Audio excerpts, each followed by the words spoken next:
मैं प्रारब्ध बदलना चाहता था मित्र, किंतु दुर्भाग्य,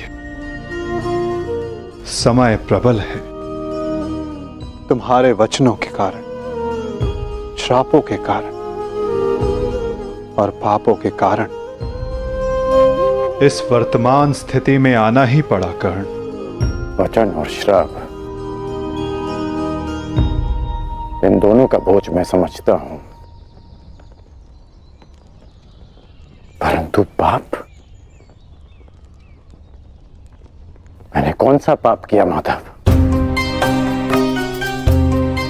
परिवर्तन की चाह रखना, क्या ये पाप है? अपने गुरु के विश्राम को भंग न करना, क्या ये पाप है? अपने मित्र की सहायता करना, जिसने सदैव मुझे सहारा दिया, क्या ये पाप है? मौन क्यों हैं आप? बताइए। मौन, यही मौन तुम्हारा पाप था मित्र। तुम्हारी चुप्पी तुम्हारा अपराध था। पांचाली के वस्त्र हरण पर तुम्हारे शस्त्रों का मौन रहना अपराध था मित्र। होश में आओ दुर्योधन, तुम्हारा प्रतिशोध पूर्ण हुआ, मत करो यह अनर्थ। प्रतिशोध तो अभी आरंभ हुआ है मित्र, और अब इसके मध्य में तुम्हें भी नहीं आने दूंगा। मनुष्यों से भूल होती है, स्वाभाविक है। पांडवों से भी हुई, किंतु वो मौन नहीं रहे। पांडुपुत्र भीम, यह प्रतिज्ञा लेता हूं, पर यही जंगल तोड़कर तुम्हारा प्राण ले लूंगा दुर्योधन। आज्ञा दीजिए भ्राताश्री, हम इनका सर्वनाश कर देंगे। हाँ ज्येष्ठ, क्या तो हमारे प्राण ले लीजिए, जब हमें इनके प्राण लेने की आज्ञा दीजिए। अधर्म के विरुद्ध उन्होंने स्वर उठाया और इसी कारण मुझे उनके पक्ष में जाना पड़ा मित्र, और तुम मौन रहे, इसलिए मैं तुम्हारा साथ नहीं दे सका मित्र। संसार को दुष्ट आत्माओं के उपद्रव ने जितनी हानि नहीं पहुंचाई, उससे कहीं अधिक हानि महात्माओं के मौन ने पहुंचाई है मित्र।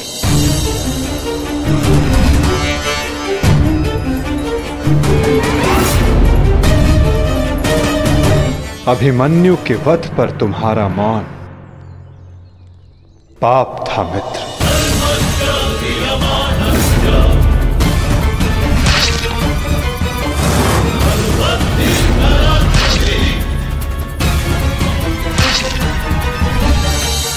दुर्योधन के हर उठते स्वर पर तुम्हारा दबता स्वर अन्याय था। स्वप्न केवल ऊंचा और शुभ होना महत्वपूर्ण नहीं होता मित्र, उस स्वप्न को पूर्ण करने का मार्ग भी शुभ होना चाहिए। परिवर्तन की चाह में तुम अधर्म का हाथ थाम बैठे मित्र, ये तुम्हारा अपराध था। अपनी प्रतिज्ञा पूर्ण करने के लिए तुम दुर्योधन को मित्रता का वचन दे बैठे मित्र, ये तुम्हारा अपराध था। अमृत पाने की यात्रा तुमने विषधर के कंधों पर बैठकर की मित्र, ये तुम्हारा अपराध था।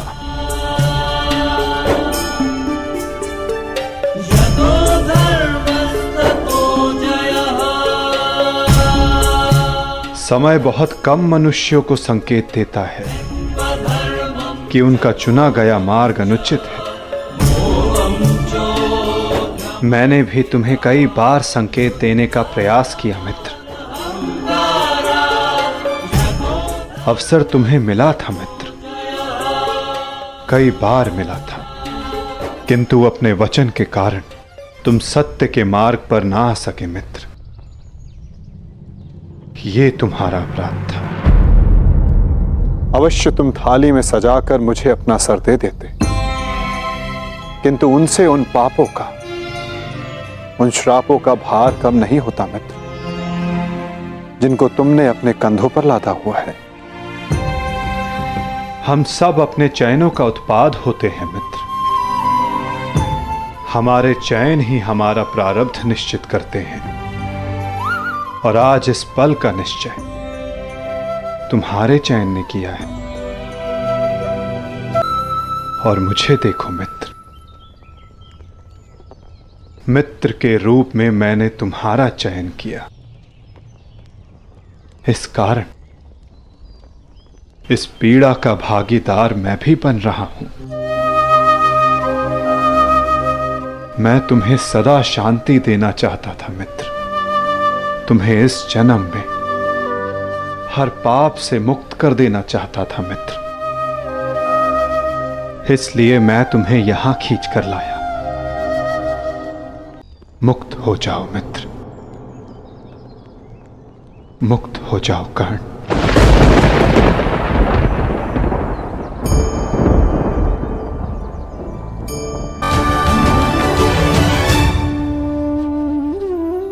आपने उचित कहा है कि हम सब अपने चयन का उत्पाद हैं। मेरा ये घाव भी मेरे चयन का परिणाम था। उसे आपने ले लिया माता, परंतु ये अवश्य किसी और के हिस्से में पीड़ा गई होगी। ये पीड़ा किसके हिस्से में गई होगी माता? उसे, जो नहीं चाहता कि किसी और को पीड़ा सहनी पड़े। पीड़ा को टाला नहीं जा सकता मित्र, किंतु बांटा अवश्य जा सकता है। एक मित्र ही मित्र की पीड़ा बांटता है। हम दोनों मित्र हैं। इस लोक को छोड़ने से पूर्व मैं अपनी पीड़ा अपने मित्र को नहीं दे सकता। माता, मेरे जीवन रथ को अंतिम लक्ष्य पर ले चलिए, ले चलिए माता। मैं प्रसन्न हुआ मित्र। एक समय था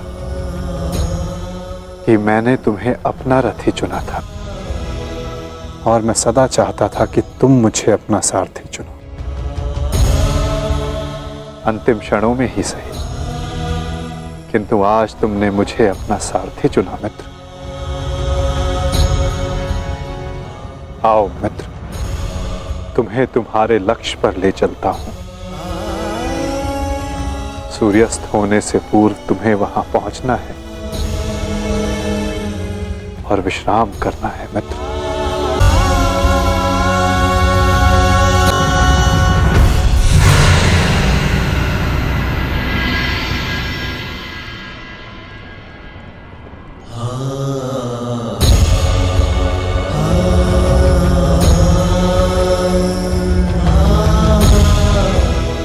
अपने चयन की नियति स्वीकार करने को सज्ज हो जाओ मित्र।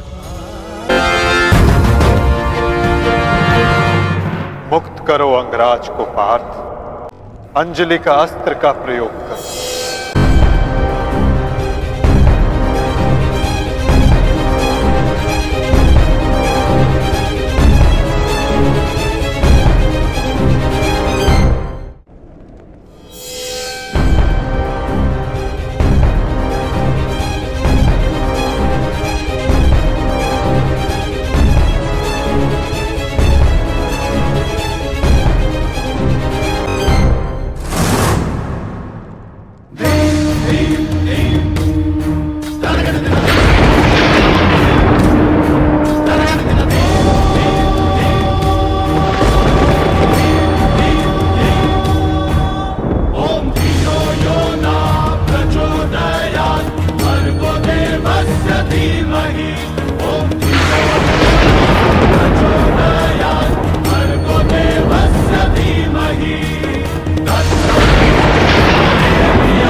बाण संधान करो पार्थ। माधव,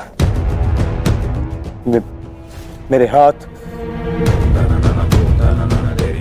कांप रहे हैं। नहीं पार्थ, तुम पाप नहीं कर रहे, पुण्य कर रहे हो। तुम एक सदात्मा को उसके भार से मुक्त कर रहे हो।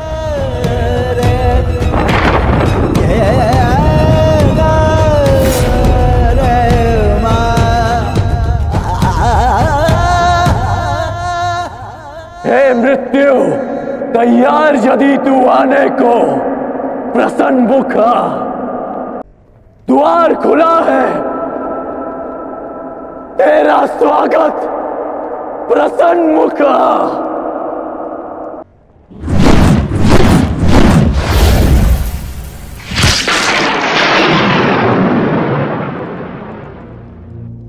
है मृत्यु तैयार यदि तू आने को, ना द्वारे अभयागत।